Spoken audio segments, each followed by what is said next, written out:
Halo semua, selamat datang di channel Unconditional Love. Kita sebagai orang yang percaya menyatakan Yesus adalah Tuhan dan Sang Juru Selamat pribadi kita. Sekarang Yesus tidak berada di dunia ini dan dia mengatakan lebih baik dia pergi dan mengirimkan roh penghibur kepada kita.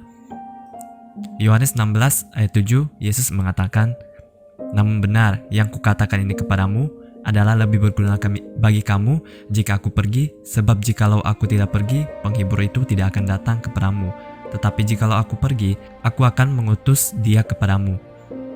Kita sudah menerima janji Roh Kudus dari Tuhan. Kita juga percaya bahwa Roh Kudus tinggal di dalam diri kita ketika kita menerima Yesus sebagai Tuhan dan dibaptis.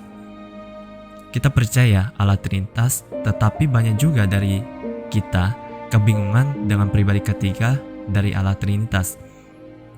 Meskipun sangat dekat dengan kita, tetapi kita sering mengabaikannya dan tidak begitu mengenalnya. Bahkan ketika aku di bangku SMA, aku mengira bahwa dia adalah seekor burung merpati. Ada juga di antara kita mengatakan Roh Kudus adalah pribadi Allah, tetapi dalam hidup kita menggambarkan Roh Kudus itu seperti energi atau kuasa. Bahkan hidup kita mencerminkan ingin menggunakan Roh Kudus, lainnya dia adalah sebuah benda. Jika kita mengakui dia adalah pribadi yang ilahi, bukankah yang seharusnya kita katakan adalah Roh Kudus, pakailah aku? Jika kita melihat kembali hidup kita, kita seperti menyatakan bahwa Allah tidak berbicara kepada manusia kembali. Pada Kisah Para Rasul 8 ayat 29 mencatat bahwa Roh Kudus berbicara kepada Filipus.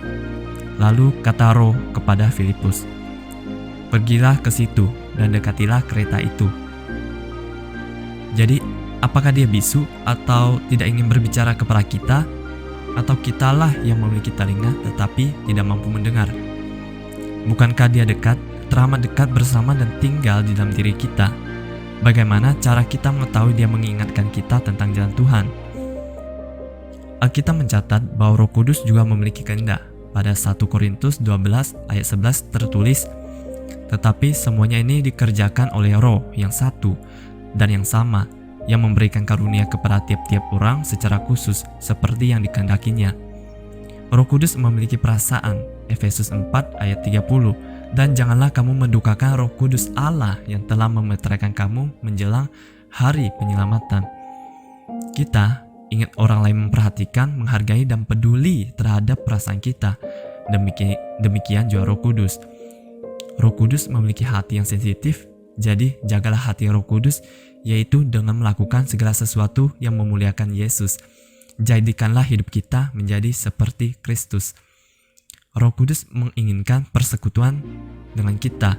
2 Korintus 13 ayat 14, "Kasih karunia Tuhan Yesus Kristus dan kasih Allah dan persekutuan Roh Kudus menyertai kamu sekalian."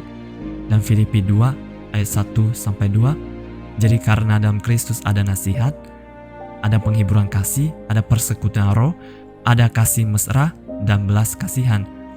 Karena itu sempurnakanlah sukacitaku dengan ini. Hendaklah kamu sehati sepikir, dalam satu kasih, satu jiwa, satu tujuan."